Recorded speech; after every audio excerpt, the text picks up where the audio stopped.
नमस्कार, आप देख रहे हैं टीएनपी न्यूज। मैं हूं सुरेश शास्त्री।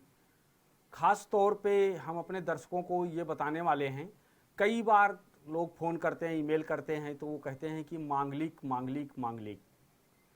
कहाँ कहाँ पर मंगल बैठ करके, किन किन घरों में बैठ करके मंगल दोष का निर्माण करता है। जैसे कि कुंडली में बताया गया है कि मंगल अगर बलवान है, जिस व्यक्ति का मंगल बलवान होता है वही व्यक्ति दंगल कर सकता है। जिसका मंगल ठीक नहीं है वो कभी दंगल नहीं कर पाता। इसलिए मंगल की युक्ति कुंडली में बहुत बेहतरीन होना चाहिए। जैसे कि मेष के अंदर मंगल को स्वाग्रही माना गया है, वृश्चिक को भी स्वाग्रही माना गया है, और वहीं जो है मकर में मंगल को उच्च का माना गया है। तो कुंडली में अगर लग्न में मंगल बैठा हुआ है तो उस कुंडली को मांगलिक कहते हैं। चतुर्थेश है तब भी मांगलिक है। सप्तम, अष्टम और 12वें भाव, इन भावों में जब भी मंगल बैठ जाता है तो कुंडली को मांगलिक माना जाता है। यानी लड़का हो या लड़की हो, उनके कुंडली में मंगल दोष है। अब क्या है कि मंगल का ये देखा जाता है कि मंगल ग्रह जो बैठा हुआ है वो कितने पावर का, कितने अंश का है और किस ग्रह के साथ बैठा हुआ है। अगर मंगल 1 से लेकर के और 8-9 अंशों तक अगर है तो मंगल को लग्न में या सप्तम में या चतुर्थेश में तो इतना जबरदस्त मांगलिक नहीं कहा जाता कुंडली को। लेकिन अगर वही अष्टम भाव में बैठा है और 12वें भाव में बैठा हुआ है और ज्यादा एक अंश को लेकर के, तो उससे क्या है कि मंगल यानी जो है मांगलिक कुंडली और प्रबल मांगलिक माना जाता है। साथ साथ में यह भी देखा जाता है कि मंगल ग्रह की युक्ति किन किन ग्रहों के साथ है या वो किसके साथ बैठा हुआ है।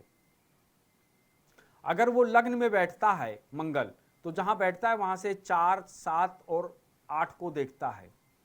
अब मंगल अगर लग्न में बैठ गया तो सबसे पहला नंबर व्यक्ति के सुख भाव को देखता है। तो सुख भाव देखने के कारण से या तो लड़का है तो उसके सास को लेकर या माता को लेकर के प्रॉब्लम रहेगा। अगर लड़की है तो लड़की को देखते हुए तो उनको भी सास से प्रॉब्लम उनको रहना ही रहना है, क्योंकि वही मंगल फिर सप्तम और अष्टम को देखता है। सप्तम भाव कुंडली का जो होता है वो एक तरीके से पति और पत्नी का भाव कहा गया है। लेकिन ग्रह अगर अष्टम में बैठा हुआ है तो मतलब जो है प्रबल मांगलिक माना जाता है। और ऐसे में व्यक्ति की और ग्रहों की युक्ति को देखते हुए मतलब जो है त्रिशादी, 4 शादी, द्विशादी तक का योग बना देता है। क्योंकि अष्टम भाव का जो मंगल है वो सिर्फ आपके जीवन में वो मंगल पर ही नहीं दिक्कत देता है कि वो कुंडली मांगलिक ही है, बल्कि व्यक्ति के स्वास्थ्य पर भी इसका बुरा प्रभाव पड़ता है। क्योंकि अष्टम भाव से व्यक्ति के जो हैं कई सारे पुरातत्व और स्वास्थ्य को लेकर के विचार किया जाता है। तो ऐसे लोगों को 2 प्रकार के पाइल्स से संबंधित शिकायतें हो सकती हैं। एक होता है कब्ज का और एक होता है खून का। इस तरीके की दिक्कतें वो देता ही देता है मंगल। अगर वही मंगल 12वें भाव के अंदर बैठा हुआ है तो व्यक्ति को अत्यधिक क्रोधी बना देता है। वो व्यक्ति अत्यधिक क्रोधी हो जाता है और प्रियाया उनके लिए लेकिन पराक्रमी होता है। लेकिन वहां पर होता क्या है कि ऐसे व्यक्ति जो होते हैं, ऐसे व्यक्ति की जो कुंडली होती है वो पराक्रम के द्वारा कई बार अपने धन को नष्ट कर चुके होते हैं। तो एक कुंडली में एक घर को देख करके यानी एक ग्रह को देख करके हम कुंडली के कोई भी पूर्ण बातें नहीं बता सकता। इसलिए कुंडली का सबसे बड़ा अभिप्राय जो है जो देखने का वो ये है कि और ग्रहों की स्थिति क्या है। मंगल राहु के साथ तो नहीं बैठा है। जब भी मंगल राहु के साथ बैठेगा तो मंगल जरूर पीड़ित होगा। अगर मंगल और शनि का योग है तब भी उसको विस्फोटक योग कहते हैं, तब भी वहां दिक्कतें पैदा होगा। क्यों दिक्कत पैदा होगा? क्योंकि मंगल जो है वो शनि से द्वेष रखता है, यानी दुश्मनी रखता है। इसलिए जब भी मंगल के घर में शनि जाता है तो क्या करता है, वो शत्रु और नीच का बना देता है। लेकिन शनि जो है वो कभी भी मंगल से शत्रुवत व्यवहार नहीं करता या शत्रुता नहीं रखता है। क्यों? क्योंकि जब भी शनि जो है, जब भी मंगल जब शनि के घर में जाएगा तो अगर वो मकर में गया तो उसे उच्च का माना जाता है, कि यानी मकर का मंगल जो है उच्च का होता है। तो इस तरीके से जो है शनि कभी भी मंगल से द्वेष नहीं रखता है। कई बार ऐसा देखा जाता है कि अष्टम भाव में मंगल के साथ अगर कई सारे मतलब कई ऐसे पापी ग्रहों की दृष्टि संबंध हो या बैठ जाते हैं, ऐसे में बहुत सारे लोगों का एक्सीडेंट से संबंधित योग बनता है। कई बार तो उनके आंख में चोट लगने से आंख की रोशनी चली जाती है, कई बार सर फट जाता है, मतलब कई प्रकार की दिक्कतों का सामना करना पड़ता है अगर वो अष्टम में बैठा, अगर उसकी युक्ति सही नहीं है। अगर वो अष्टम में बैठा हुआ, अगर उसकी युक्ति सही है, यानी अच्छे पोजीशन में बैठा हुआ है, तो मंगल पर्याय क्या करता है कि आय का नया नवीन मार्ग प्रशस्त करता है, यानी आदमी को देता है। ऐसे लोग जो हैं पराक्रमी होते हैं, वाद विवाद डिबेट इत्यादि इन सब में उनसे कोई भी उनको नहीं हरा सकता है।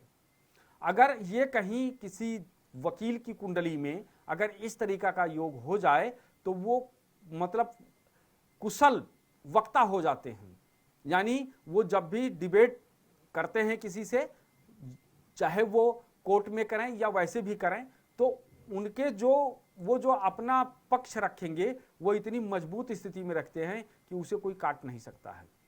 क्योंकि कुंडली में जो मंगल है वो एक तरीके से सेनापति है, और यहां अगर देखा जाए तो कुंडली में सबकी भूमिका अहम होती है। अगर सूर्य राजा है तो मंत्री तो मंगल है। तो इस तरीके से मंगल जो होता है, अगर उच्च का मंगल किसी के कुंडली में बैठा है, लग्नेश, पंचमेश, सप्तमेश, दशमेश, अगर इन भावों में बैठा हुआ है, तो ऐसा बहुत सारे आईपीएस की कुंडलियों में देखा गया है जो अग्निय अस्त्रों के मालिक होते हैं या सेना में उच्च पद पे आसीन हैं, यानी उच्च पद पे बैठते हैं। तो उच्च का मंगल जो होता है वो हमेशा व्यक्ति को सेनापति बनाता है, सेना नायक बनाता है, यानी वो अपने किसी भी डिपार्टमेंट में हैं, उस डिपार्टमेंट में वो उच्च पद आसीन करते हैं। कई बार ऐसे लोग बड़े बड़े होटल वाले भी मिले हैं, बहुत सारे होटल का काम करने वाले, उनके भी मंगल उच्च के हैं। कई सारे बिल्डर, कई सारे भूमि का कार्य करने वाले उच्च के मंगल से के जातक मिले हैं, और उन्होंने छोटी सी चीजों की शुरुआत करके और आज जीवन में एक बहुत बड़ा मुकाम हासिल किए हैं। इसी तरीके से अगर मंगल छठे भाव में बैठ जाता है, किसी के भी छठे भाव में अगर मंगल बैठ गया तो सीधा भाग्य को देखता है।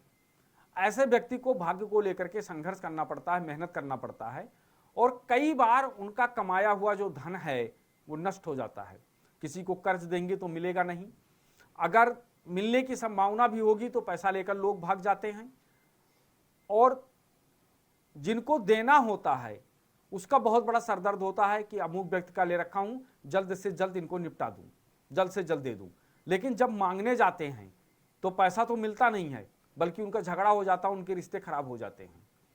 इसलिए कुंडली में कभी भी देखिए कि अगर आपके छठे भाव के अंदर मंगल की युक्ति है, मंगल बैठा हुआ है, तो आप कभी किसी को कर्ज ना दें।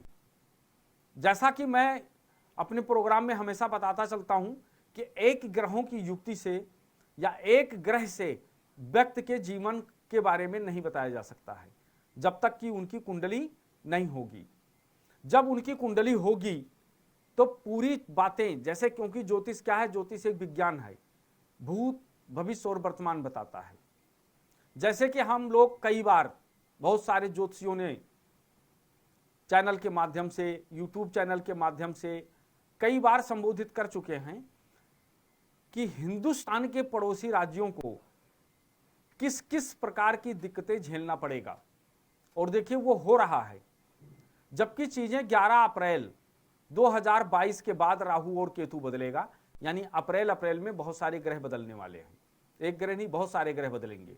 बहुत सारे का मतलब है कि उसमें जो है राहु केतु बदलेगा, शनि भी कुछ समय के लिए बदलेगा, यहां बृहस्पति भी बदलेगा, बाकी जो ग्रह होते हैं सूर्य, चंद्रमा, बुध, शुक्र, ये सब ऐसे हैं कि ये सब थोड़े थोड़े समय के लिए, कोई महीना, कोई 27 दिन, कोई 2.5 दिन, इस तरीके से वो गोचर कुंडली से वो गोचर करते रहते हैं, यानी वो चलते रहते हैं, क्योंकि इन लोगों की, इन ग्रहों की जो स्पीड है वो थोड़ी तेज है, तीव्र है, तो ये तीव्र गति से चलते रहते हैं।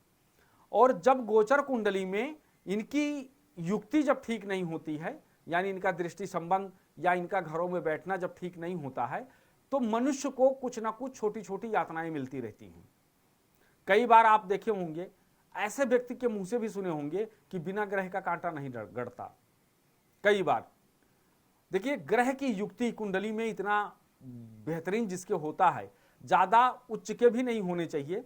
जिनकी कुंडली में जब 3 ग्रह, 4 ग्रह, 5 ग्रह तक अगर उच्च के हो जाते हैं, तो ऐसे व्यक्ति की जीवन भी थमसी जाती है और वो भी अपने जीवन में वो चीजें नहीं कर पाते हैं जो वो सोचते हैं। इसलिए कुंडली में अगर 1-2 ग्रह उच्च के हैं, 1-2 ग्रह जो हैं आपकी कुंडली में स्वाग्रही हैं या मित्र क्षेत्रीय हैं, ऐसे कुंडलियों में क्या होता है कि ऐसे कुंडली के जातक जो हैं वो अपने जीवन में बहुत तरक्की करते हैं, बहुत अच्छा मतलब उनका जीवन रहता है। लेकिन जैसा कि मैंने बताया कि अगर कुंडली में मंगल की युक्ति ठीक नहीं है तो आपके घर में दंगल होता रहेगा, पति पत्नी से झगड़ा होता रहेगा, सास ससुर से झगड़े होते रहेंगे, पत्नी जो आपकी है वो भी देवरानी जेठानी से झगड़ा करती रहेगी, ननद से झगड़ा करती रहेगी, अपनी सास से करती रहेगी, यानी उनके घर में कहीं ना कहीं अशांति का वातावरण रहता है। इसलिए कुंडली के अंदर मंगल की युक्ति भी बहुत जरूरी है, क्योंकि मंगल जो है वो रिश्तों का कारक है। अगर मंगल की युक्ति ठीक है, मंगल अपने सही जगह पे बैठे हैं, तो ऐसे लोग रिश्तों को बड़ी अहमियत देते हैं और रिश्तों को अंतिम समय तक वो बना के रखते हैं और कभी नहीं चाहते कि ये रिश्ता मुझसे टूट जाए या इसमें किसी प्रकार से कोई दिक्कत आए। तो कई बार क्या होता है कि जैसे कहते हैं 27 वर्ष यानी 25 वर्ष के बाद अगर कुंडली में मंगल दोष है और वो भी मंगल दोष यानी कम है, तो ऐसे लोगों को बाद आगे चल करके शादी विवाह में दिक्कतें नहीं आती हैं और उनकी 25-26 साल के बाद अच्छे घरों में शादियां हो जाती हैं। लेकिन अगर मंगल की युक्ति ठीक नहीं है और वो नीच का है या वो ग्रहों से पीड़ित है, दृष्टि संबंध लिए हुए है, ऐसे में क्या होता है कि शादी तो हो जाती है लेकिन तलाक जैसे नौबत आ जाती है। अगर शादी भी बढ़िया हुआ, गृहस्थ भी ठीक चल रहा है, तो स्वास्थ्य से संबंधित दिक्कतें आती हैं, यानी स्वास्थ्य को झेलना पड़ता है। अगर स्वास्थ्य भी ठीक है, यदा कदा अगर आपको दिक्कतें आ रही हैं, तो वहां पर क्या है, सबसे बड़ी प्रॉब्लम क्या है कि इंसान को पुत्र रत्न की प्राप्ति में दिक्कतें आती हैं। वैसे दर्शकों, हम कई बार बताते हैं कि 10 पुत्र के बराबर एक कन्या होती है, ऐसा प्रमाण हमारे शास्त्रों में लिखा हुआ है कि आपने 10 पुत्र पैदा किए और एक कन्या, क्योंकि आप पुत्रों का दान नहीं कर सकते लेकिन कन्या का दान आप करते हैं और हर्षस खुशी खुशी करते हैं, इसलिए 10 पुत्रों के बराबर एक कन्या होती है, शास्त्र में इसका प्रमाण है। तो उसी तरीके से क्या होता है कि वहां पर पुत्र संतति प्राप्ति में दिक्कत आ जाती है, क्योंकि मंगल मांगलिक होने के कारण से। लेकिन वही मंगल, जैसा मैंने कहा, अष्टम में बैठा है या 12वें भाव में बैठा है। अष्टम भाव जो होता है वो भी मृत्यु कारक ग्रह होता, मतलब घर होता है। वहां से इंसान के आयु, निर्णय, उनके पूरा तत्व, उनके जो हैं जुआ सट्टा लॉटरी गलाधन इत्यादि, वसीयत विरासत, ये सब चीजों का पता किया जाता है। उसी तरीके से 12वां भाव जो होता है वो भी व्यय का होता है, मोक्ष का होता है, वहां से भी कई प्रकार की चीजों का विचार किया जाता है। अगर वहां पर ऐसे ग्रह बैठ जाते हैं और वो खर्च का भी होता है, अगर वहां बैठ गया तो सबसे पहला नंबर, अगर 12वें भाव में केतु बैठ गया वो भी खर्च की अधिकता लगाए रखेगा, कुंडली में चंडाल योग बनेगा। वही वहां पे अगर बृहस्पति बैठ गया तो कभी तुम्हारे जेब में खूब सारा पैसा रहेगा, कभी तुम्हें कर्ज जैसी स्थिति बनाएगा। तो ग्रहों की युक्तियां कुंडली में हर घर को देखा जाता है, यानी 12 भाव होते हैं, 12 भावों को देख करके फिर उसके बाद निर्णय लिया जाता है कि इस कुंडली में क्या कारण है और इसका क्या निवारण है, और उनसे संबंधित चीजों का दान करना, यानी दान किया जाता है। देखिए, युद्ध इत्यादि, युद्ध है, झगड़ा लड़ाई है, प्रॉपर्टी से संबंधित चीजें हैं, इनमें मंगल की बहुत बड़ी भूमिका होती है।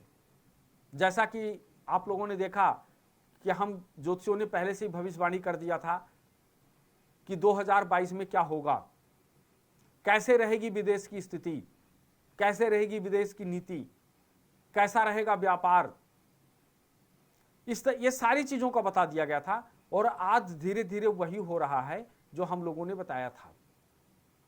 क्या है ये ज्योतिष? ज्योतिष एक विज्ञान है और ये किनके लिए फल देता है? श्रद्धालु व्यक्तियों के लिए, जिनको इसके ऊपर विश्वास है और श्रद्धा से निवारण करते हैं। इसलिए नहीं कि पंडित जी ने कहा था, शास्त्री जी ने कहा था, ज्योतिषी ने कहा था, चलो इसको कर देते हैं, देखते हैं क्या होगा। वहां पर फल प्राप्त करने में विलंब होता है, यानी फल कई बार नहीं मिलता है। तो इसलिए सबसे पहला नंबर, कोई भी कार्य करें पूर्ण श्रद्धा और विश्वास के साथ करें। आडंबर पूर्ण जीवन हो या आडंबर दिखाना, ये दोनों गलत होता है।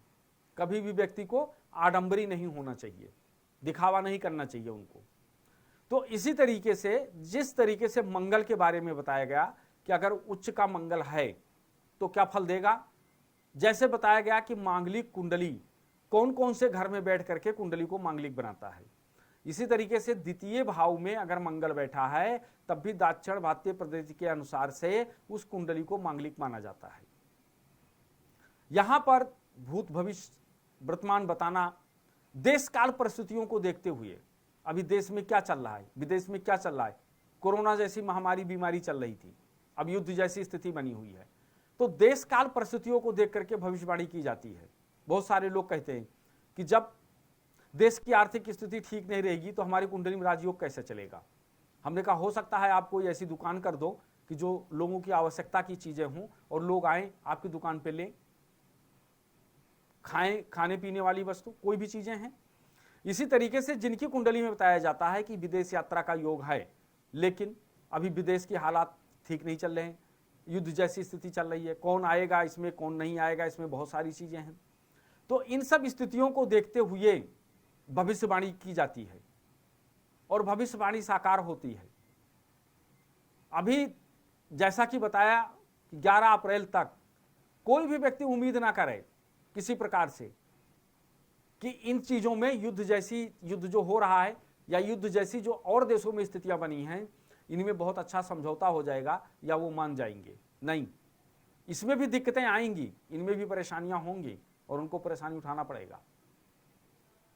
इस तरीके से जैसा कि हम लोगों ने पहले ही बोल दिया कि ये जो 2022 है इसमें शनि राजा बनेगा और मंत्री बृहस्पति बनेगा। जनता सरकार पर आरोप लगाएगी, उनके जो लीडर होंगे, जनता के जो लीडर होंगे वो अनशन करेंगे, भूख हड़ताल करेंगे, तरह तरह की चीजें देंगे, उससे सरकार परेशानी में आ सकती है। तो जैसा कि अभी आप लोग देख रहे हैं कि यूक्रेन से या बाहर जो फंसे हुए विद्यार्थी हैं उनको हमारे देश की जहाजें लाने का पूरा पूरा कार्य कर रही है। फिर भी लोग कह रहे हैं, आरोप लगा रहे हैं सरकार पे, हमको कुछ नहीं दे रहे हैं, हमको ये नहीं कर रहे हैं। जबकि बहुत सारे लोग ऐसा कहते हैं कि अपनी गाड़ी पे अगर इंडिया का झंडा लगाओ तो आपको पुलिस मिलिट्री आपको परेशान नहीं करेगी और आपको अपने गंतव्य स्थान पर पहुंचने में बहुत बड़ी सुविधा होगी। ये क्या है? क्योंकि सन 2022 में हम लोगों का जो वर्ष चलता है यह अप्रैल के महीने से चलता है, जब हमारे लोगों के आकाश में जब राजा बदलते हैं तो हमारी नए घर का मतलब नए साल का शुरुआत होता है। तो जैसा कि 15 अप्रैल 2022 को शनि बदल रहे हैं, शनि राजा बनेंगे और बृहस्पति मंत्री बनेंगे, तो हमारा सन वहीं से चालू हो जाएगा, हमारा संवत वहीं से चालू हो जाएगा। सन नहीं चालू होता है, जिसको हम सन लिखते हैं वो सन नहीं होता है कि जो 1999, 91, 92 ये नहीं होता है, हम लोगों का चलता है संवत। तो ये संवत चालू हो जाएगा। जब ये संवत चालू हो जाएगा तो हिंदी महीने से ये साल होता है। और साल हम लोग कब करते हैं, कब मनाते हैं? जब हम लोगों की नई नई फसलें आ जाती हैं, नया फसल हमारी कट जाती है, उसको हम अपने घर में रख लेते हैं, तो उसके बाद में हम नया वर्ष मनाते हैं, यानी हम खुशियां मनाते हैं। तो जैसा कि दर्शकों मैंने बताया कि शनि की युक्ति सरकारों पे आरोप लगाएंगी, उनके जो लीडर हैं वो नारे लगाएंगे वो अनशन पे बैठेंगे, भूख हड़ताल करेंगे। तो ये 2022 तक पूरी स्थितियां जो हैं ये जनता और सरकार के बीच में ये चलती रहेगी, ये शांत होने जैसा नाम नहीं लेगा। तो इसी तरीके से आप अपनी कुंडली का अच्छे विद्वान से विश्लेषण करवाएं और उसको देखें कि ऐसी कौन सी दिक्कतें हैं, क्यों हम पर भारी पड़ रही है, क्यों हमको इतनी सारी परेशानियां उठाना पड़ रहा है। अगर उसका कारण है तो उसका निवारण भी है, जैसा कारण है उसी तरीके से निवारण भी होता है। और आप जब उसका निवारण कर लेंगे तो आपके जीवन में जो ये छोटी छोटी सी समस्याएं आती हैं ये समस्याएं दूर हो जाएंगी और आपका बुद्धि शुद्ध हो जाएगा और आप अपने दिमाग का अच्छा सा प्रयोग कर सकते हैं। और आप व्यापार के लाइन में हैं या आप नौकरी कर रहे हैं, जो भी काम कर रहे हैं वो बहुत अच्छे तरीके से कर पाएंगे। तो जैसा कि आपने देखा कि टीएनपी न्यूज के माध्यम से हम हमेशा आप लोगों को नई नई जानकारी देते रहें, नई नई चीज़ों के बारे में बताते रहते हैं। अगर किसी भी व्यक्ति को अपनी कुंडली का विश्लेषण करवाना है तो जो हमारा नंबर है इस पे फ़ोन करके अपने बारे में पूछ सकते हैं। इसी तरीके से हम आपको हमेशा नई नई जानकारी देते रहेंगे। आपकी जिस तरीके से मदद हो सकती है उस तरीके से मदद हम करते रहेंगे। इसलिए आप हमेशा हमारे टीएनपी चैनल को जो है सब्सक्राइब करें, उसको लाइक करें और उसे देखते रहें। फिर हम आपको मिलेंगे अपने अगले एपिसोड में। तब तक के लिए नमस्कार, जय हिंद।